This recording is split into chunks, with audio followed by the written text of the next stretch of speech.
चंद्रपूर जिल्ह्यातील शेवटच्या टोकावरती असलेल्या जिवती तालुक्यामध्ये पावसामुळे पिकांचं अतोनात नुकसान झालेलं आहे। या पार्श्वभूमीवरती शेतकरी संघटनेच्या दीपक चटप यांच्यासह शेतकऱ्यांनी तालुका कार्यालयामध्ये धडक दिली आणि यावेळेला नुकसान मदतीपासून वंचित ठेवण्यासह सातबारा बंद करण्याचे प्रकार तात्काळ न थांबवल्यास तीव्र आंदोलन करू असा इशाराही दिला आहे। सर्वसामान्यांना परवडणाऱ्या दरामध्ये जेवण उपलब्ध करून देणारी शिवभोजन थाळी योजना निधीअभावी आर्थिक अडचणीत सापडलेली। ऑक्टोबर 2024 पासून केंद्र चालकांना अनुदान मिळालेलं नाहीये। जवळपास 7.5 कोटी रुपये थकवल्याची खंत केंद्र चालकांनी व्यक्त केली आहे। कोल्हापुरात चाललंय तरी काय असा सवाल आता उपस्थित केला जातो, कारण तळसंदेतील विद्यार्थ्यांच्या हाणामारीचं प्रकरण ताजं असतानाच आता पेठवडगाव जवळच्या तासगाव परिसरातील एका शाळेतील विद्यार्थ्यांचा व्हिडिओ सध्या समोर आला आहे। बाथरूममध्ये 10 ते 12 विद्यार्थ्यांनी घुसून एका मुलाला लाथाबुक्क्यांनी मारहाण केली आहे आणि यामुळे पुन्हा विद्यार्थ्यांच्या सुरक्षेचा प्रश्न ऐरणीवरती आला आहे। येवला नगर परिषदेने अतिक्रमण हटाव मोहीम सुरू केली आहे। जेसीबीने अनेक अतिक्रमण हटवण्यात आली आहेत, त्यामुळे व्यापारी, दुकानदार, नागरिकांनी नाराजी व्यक्त केली आहे। गणेशोत्सवानंतर सातत्याने कोसळणाऱ्या पावसाने विश्रांती घेतली। रत्नागिरीतील शेतकऱ्यांनी भात कापणीच्या कामाला सुरुवात केली आहे। यावर्षी पाऊस लांबल्यामुळे भात कापणीला उशिराने सुरुवात झाली आहे। चोपड्यात सोयाबीन काढणीला सुरुवात झाली आहे। सध्या मजुरांची कमतरता भासत असल्यामुळे शेतकरी मशीनच्या सहाय्याने सोयाबीनची काढणी करतायत। आता सोयाबीनला योग्य भाव मिळाल्याची अपेक्षा शेतकऱ्यांना आहे। पालघरमध्ये मूलभूत सोयीसुविधांचा बोजवारा उडाल्याचं चित्र पुन्हा एकदा उघड झाले। रस्ता नसल्यामुळे वयोवृद्ध महिलेला चादरीच्या डोलीतून कुटुंबाने 1.5 किलोमीटर पायपीट करत रुग्णालय गाठलेलं आहे। या परिस्थितीकडे प्रशासन आणि लोकप्रतिनिधी दुर्लक्ष करत आहेत। एकीकडे परतीच्या पावसाने हाहाकार माजवल्याने लाखो हेक्टरवरील पीक उद्ध्वस्त झाले आणि याच परतीच्या पावसामुळे मात्र मालेगाव, मनमाडसह नाशिक जिल्ह्यातील सर्वच धरणं ओव्हरफ्लो झाली। त्यामुळे जिल्ह्यातील पाणी टंचाईसह सिंचनाचा प्रश्न मिटला आहे। धाराशिव नगर परिषदेच्या निवडणुकीत प्रारूप मतदार याद्यांमध्ये मोठा घोळ झाल्याची बाब समोर आल्यानंतर हे प्रकरण जिल्हाधिकारी कीर्ती किरण पुजार यांनी गांभीर्याने घेतले आहे। मुख्याधिकारी नीता अंधारे यांना कारणे दाखवा नोटीस बजावण्यात आली आहे। तुळजापूर पोलीस ठाण्यातील सहाय्यक पोलीस अधीक्षक नरवडे यांना तपासातील निष्काळजीपणा भोवलाय। पोलीस अधीक्षक रितू खोकर यांनी ठोस भूमिका घेत त्यांच्या निलंबनाचे आदेश दिले। जळगावच्या बोदवडला अतिवृष्टी आणि नुकसान भरपाईच्या यादीमधून वगळल्यामुळे शेतकरी आणि विविध संघटना आक्रमक झाल्यात। शेतकऱ्यांसह सर्वपक्षीय पदाधिकारी आणि विविध संघटनांच्या वतीने तहसील कार्यालयावरती मोर्चा काढत याबाबत तहसीलदारांना निवेदन दिलं आहे।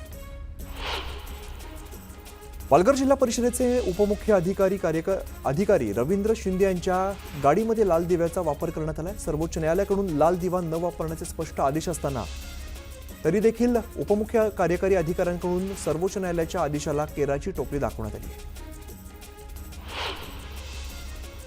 छत्रपती संभाजीनगरच्या गंगापूर तालुक्यातील जिल्हा परिषदेच्या वसुसायगाव या प्राथमिक शाळेत मुख्याध्यापक आणि शिक्षक नसल्यामुळे शिक्षण पूर्णपणे ठप्प झालेलं आहे। या गंभीर परिस्थितीकडे प्रशासनाने दुर्लक्ष केल्यामुळे विद्यार्थ्यांना शिक्षणापासून वंचित राहावं लागतंय। त्यामुळे संतप्त पालक आणि ग्रामस्थांनी गंगापूर पंचायत समितीच्या आवारामध्ये शाळा भरवून अनोखं आंदोलन केलंय। रावेर तालुक्यातील तांदलवाडी, मंगलवाडी या भागामध्ये सतत कोसळलेल्या पावसामुळे आणि बदलत्या वातावरणामुळे केळी पिकावरती करपा रोगाचा प्रादुर्भाव झालाय। 23,000 हेक्टरवरील केळी पीक धोक्यात आल्यामुळे शेतकरी हवालदिल झालाय। पुण्याच्या अवसरी खुर्द गावातील कौलीमळा भागामध्ये 2 बिबट्यांचा मुक्त संचार पाहायला मिळाला। बिबट्याच्या दहशतीमुळे परिसरात शुकशुकाट पसरलेला आहे। मुरबे बंदराच्या जनसुनावणीला दांडी मारणाऱ्या आमदार राजेंद्र गावित यांना मुरबे गावामध्ये स्थानिकांच्या रोषाला सामोरं जावं लागलंय। मुरबे गावात पाहणीसाठी गेलेल्या राजेंद्र गावितांविरोधात स्थानिक आक्रमक झाले। मध्य प्रदेश एसआयटीने तामिळनाडूवरून जी रंगनाथन याला पोलिसांनी अटक केलेली आहे। विषारी कफ सिरप मृत्यू प्रकरणामध्ये बालकांचा मृत्यू झाल्याने त्याला 10 दिवसांच्या पोलीस कोठडी सुनावण्यात आली। हातातोंडाशी आलेलं भात पीक वाचवण्यासाठी रायगडमध्ये शेतकऱ्यांची धडपड सुरू आहे। पावसाचं पाणी शेतामध्ये साचलंय। पीक वाया जाण्याच्या भीतीमुळे शेतात कापणी करून भात घरी नेण्यासाठी शेतकऱ्यांची लगबग सुरू आहे। आणि एक महत्त्वाची घडामोड समोर येते। पालकमंत्री आशिष शेलार यांच्या जनता दरबार हॉल समोर गोंधळ झालेला आहे। तक्रार मांडण्यासाठी जाऊ न दिल्यामुळे नागरिक आक्रमक झालेले आहेत। अंधेरी पूर्वमधील बीएमसी कार्यालयात आशिष शेलार यांचा जनता दरबार होता। पालकमंत्री आशिष शेलार यांचा जनता दरबार होता आणि या हॉलच्या बाहेरच मोठा गोंधळ झाल्याची दृश्यात आपण सध्या बघतोय. तक्रार मांडण्यासाठी जाऊ न दिल्यामुळे नागरिक चांगलेच आक्रमक झालेले आहेत. त्यामुळे या ठिकाणी मोठा गोंधळ उडालाय.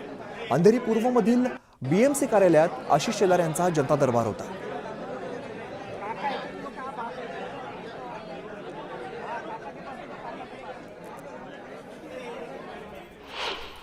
मालेगावच्या सामान्य रुग्णालयात औषधांचा तुटवडा निर्माण झाला. त्यामुळे सामान्य रुग्णांचे हाल होत असून संतप्त नातेवाईकांची रुग्णालयाच्या पायऱ्यांवरती बसून धरणं आंदोलन सुरू आहे. बीडच्या परळी शहरातील नर्मदेश्वर वारकरी गुरुकुलामध्ये लहान मुलांना झालेल्या मारहाणीचा निषेधार्थ पोलीस स्टेशनवरती आक्रोश मोर्चा काढण्यात आला. आरोपींना तात्काळ अटक करण्याची मागणी यावेळेला करण्यात आली.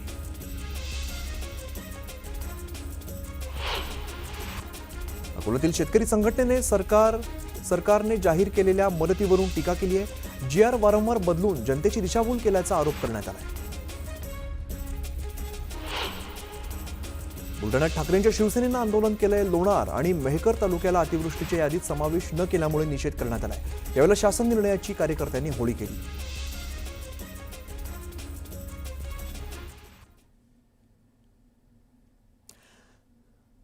दरम्यान आपण ही थेट दृश्य बघतोय. अमिताभ बच्चन यांचा आज वाढदिवस आहे आणि त्यांच्या घरासमोरची आपण सगळी दृश्य बघतोय. मोठ्या प्रमाणात त्यांचा चाहता वर्ग या ठिकाणी जमलेला आहे. अमिताभ बच्चन यांच्यासोबत फोटो काढण्यासाठी ही मोठी गर्दी बघायला मिळते. आपण बघतोय अनेक कॅमेरे आपल्याला इकडे बघायला मिळत आहेत. प्रत्येकजण आपल्या मोबाईलमध्ये अमिताभ बच्चन यांचं छायाचित्र टिपण्याचा प्रयत्न करतोय. अमिताभ बच्चन यांच्या घरासमोरची सगळी दृश्य. महानायक अमिताभ बच्चन यांचा आज वाढदिवस आहे आणि या निमित्ताने चाहत्यांनी त्यांच्या घरासमोर मोठी गर्दी केलेली आहे.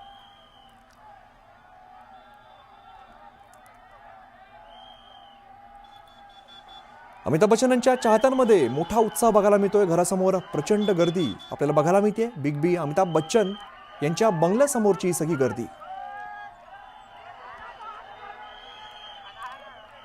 चाहत्यांना भेटण्यासाठी अमिताभ बच्चन हे थेट त्यांच्या घराच्या बाहेर आलेले आहेत. चाहत्यांची भेट घेत आहेत आणि हे सगळे चाहते त्यांना शुभेच्छा देण्यासाठी आज इकडे जमलेले आहेत. अमिताभ बच्चन यांचा 83वा वाढदिवस आहे आणि या निमित्ताने चाहत्यांमध्ये सुद्धा मोठा उत्साह बघायला मिळतोय.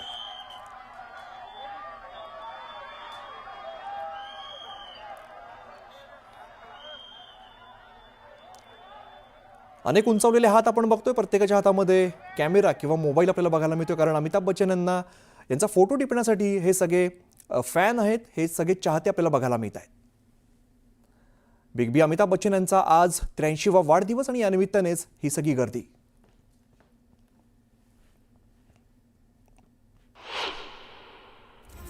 पालघरमधील वाढवणसह परिसराला पोलीस छावणीचं स्वरूप आलेलं आहे. प्रचंड पोलीस बंदोबस्तात केंद्र सरकारच्या वाढवण बंदर प्रकल्पाचं सर्वेक्षण सुरू आहे. यालाच विरोध करत स्थानिकांनी वाढवण विरोधात घोषणाबाजी केली.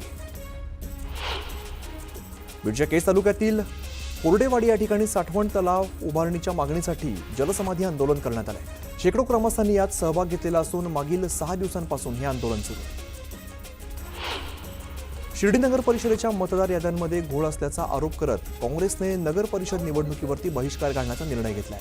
मतदार यादीतील घोळ मिटेपर्यंत निवडणूक प्रक्रियेत सहभागी न होण्याचा निर्णय घेण्यात आलाय.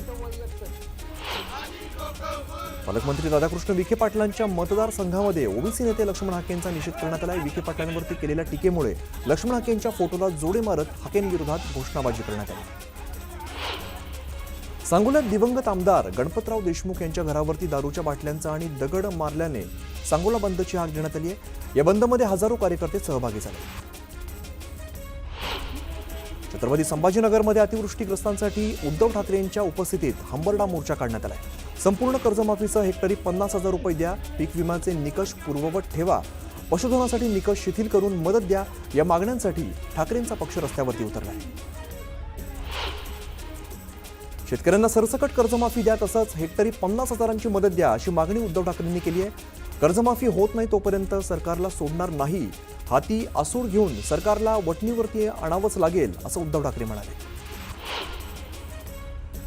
सर्वात मोठं पॅकेज नाही, सरकारने शेतकऱ्यांना सर्वात मोठी थाप मारली, शेतकऱ्यांच्या हाती टरबूज दिलं अशी टीका उद्धव ठाकरेंनी केली आहे.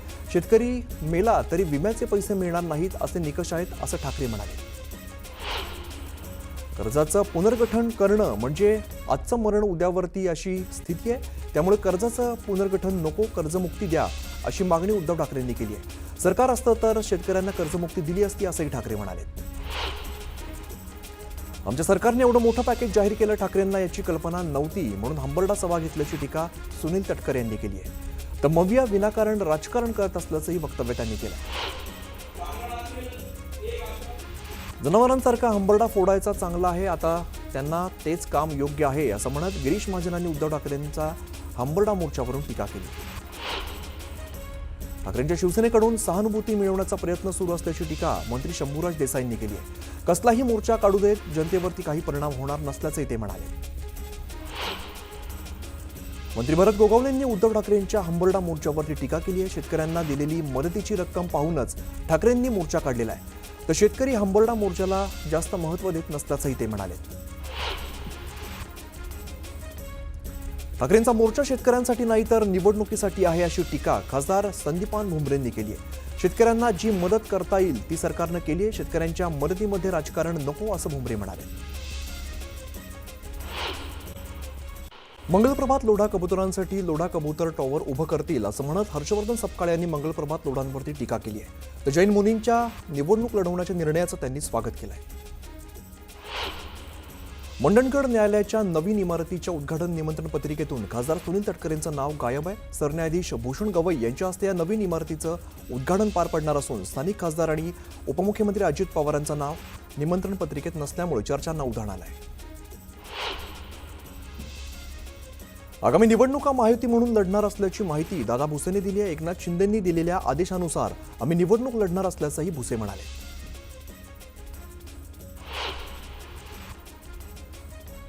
महादेव जानकरांनी सांगोल्यातील घटनेचा निषेध केलाय. दोषींवरती कठोर कारवाई करण्याची मागणी त्यांनी केली आहे. तर सरकार जातीजातीमध्ये भांडणं लावत असल्याचा आरोप सुद्धा केलाय.